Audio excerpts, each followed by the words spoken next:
I went to a party the whole school was invited to. It celebrated the end of a semester, and parties weren't usually my thing, but this time, it would all change here. I took off at around 8 p.m., and when 8:30 p.m. came, I arrived. The house the party took place was huge, much bigger than the apartment I lived in, and as expected, hundreds of people were inside partying. And as I was going through the crowd, I ran into one of my friends, I'll call Daniel.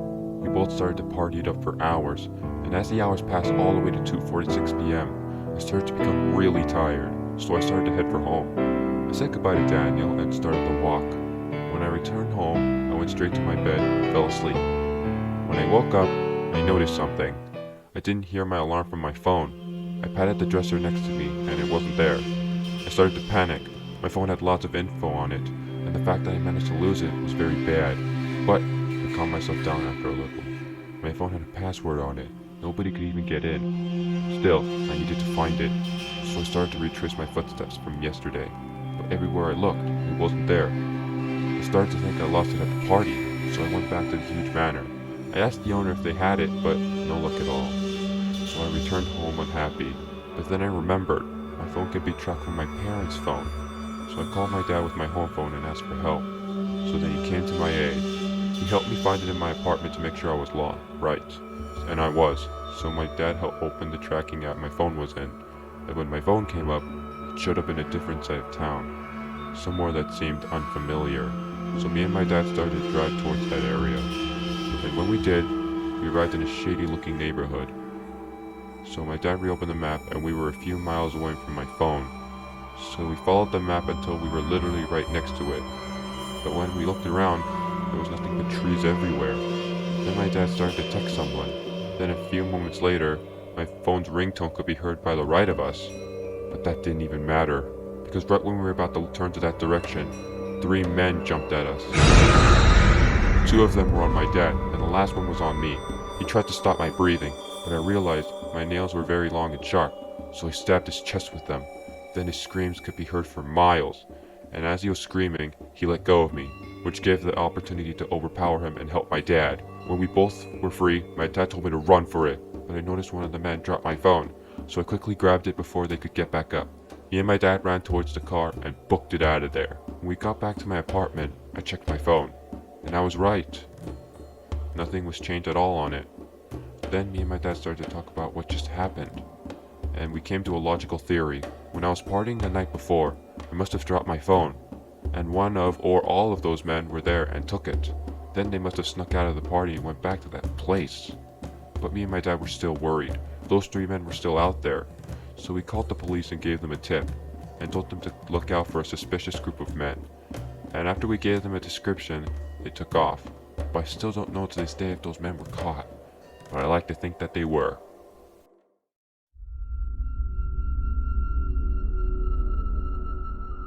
It was a day like any other. I would go to my job at a school I worked part-time at. It was supposed to help my resume for my dream job, but there was one memory there that scares me today. It started out as it normally did every day. I would go on my desktop and type out worksheets for students, and when I took a break, I went to the teacher's lounge to relax. I was on my phone looking at social media pics, but then, out of nowhere, the fire drill alarm went off. We all needed to evacuate and get out of the school, but since I was alone, I just went outside with everyone else. Half an hour later, the principal said the all clear and we all went back inside. But as I was re-entering the school, my pockets felt a little light, so I felt inside. I got a disturbing feeling when I didn't feel my phone. I never lost my phone, so this was very scary for me. But then I tried to rationalize the situation. I must have left my phone in the teacher's lounge when the fire drill alarm went off. Then I go back to the teacher's lounge to look for my phone, but it was nowhere to be found in there. Then I thought I must have left it in my office, so I go there, but still, my phone wasn't there. It was at this point I gave up. There was no other place my phone could possibly be at, unless someone took it. And that was when I started to think someone actually did. So after the dismissal alarm bell rang, I went to the main office for help. I told the staff about my missing phone situation, so they looked at the security camera footage of the teacher's lounge. And after it showed me leaving the teacher's lounge, I did end up leaving my phone on the table. But then, some man came into the room, and then he started to look around the room. Then before he left, he took my phone. That explained how my phone disappeared, but staff said the guy didn't look very familiar. And they started to look through the employees working at the school, and sure enough, the guy's face didn't match anyone in records. This means that some random guy stole my phone. But I remembered, my phone tracker was on, so I went on my laptop and signed into the tracker. And when I was in, my phone came up on the screen, showing to be at my house. I slammed my laptop and ran for my car. I drove home as fast as I could, but I was too late. By the time I arrived home, the front door was open. I checked to see what happened inside. Most of my house was completely trashed, and many valuables of mine were gone. So I called the police. Then I explained the situation to them. Then I gave them a description of the man that robbed me. I also told them that the school I worked at also got footage of him doing the act, so they go to the school to retrieve the footage. Then a few days later, I get an update on the situation. I was told that the police did some research and found the man's house. They go over there, and sure enough, it was the same man who took my phone. So they arrested him, and I got my phone back.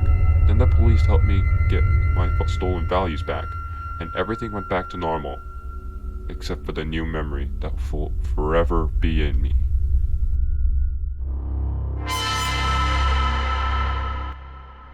Before I switched to my new one, I had an older phone that I kept for 3 years, but sadly, I lost it one time when I was in middle school, and I was never able to find it, and I didn't have any tracker installed on it, so it was pretty much a lost cause. So shortly after I lost my old one, I managed to get a new one. Then, everything went back to normal. Well, at least then. I was a freshman in high school. It was hard to fit in with everyone, but I managed to adjust that as the days went. But then, that was when everything started to go downhill.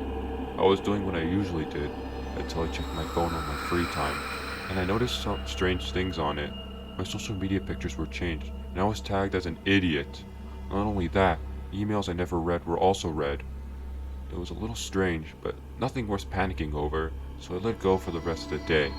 But when I was leaving the school, I checked my phone again, and this time, nothing was recognizable. Lots of stuff was changed. Changes I never made. So I go home with my mind all over the place. What was going on? And as I returned home, my parents were still out, and my older brother went away to college, so I had the house all to myself. And as I was looking over my phone, I noticed it.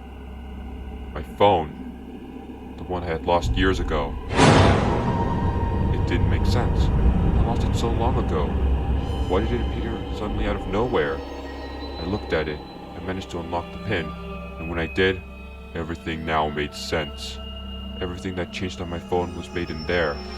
I never actually signed out of my accounts that I logged in on my old phone, which means someone had to have made these changes manually, which meant someone had to have been in here, or maybe still is in here. And I was right after I heard quiet footsteps. I ran and hid in my room, which had a lock. I called the police and told them someone broke into my house. Then they told me the police would arrive, and then said to hide until then. As I hung up, the footsteps were growing nearer and nearer, until they tried to open my room door. But my door had a lock, so it prevented whoever was out there to come in. Then I hear the footsteps fade away. Shortly after, I hear a strong voice say, "Police!" I went out of my room to open the door, but when I looked through the peephole, nobody was there. I was not about to open that door. But then, someone behind grabbed me by the neck. They were trying to choke me. I was a weak little high schooler. I couldn't overpower him. But right when I was about to pass out, the police broke down the door and pinned down the man. If they hadn't arrived a few minutes later, I would have been dead. Then the guy was cuffed and taken away. But the police stayed with me until my parents returned home. Then they explained what just happened. Then my parents have been worried for weeks. But this was only just a bad memory, and hopefully that man never returns.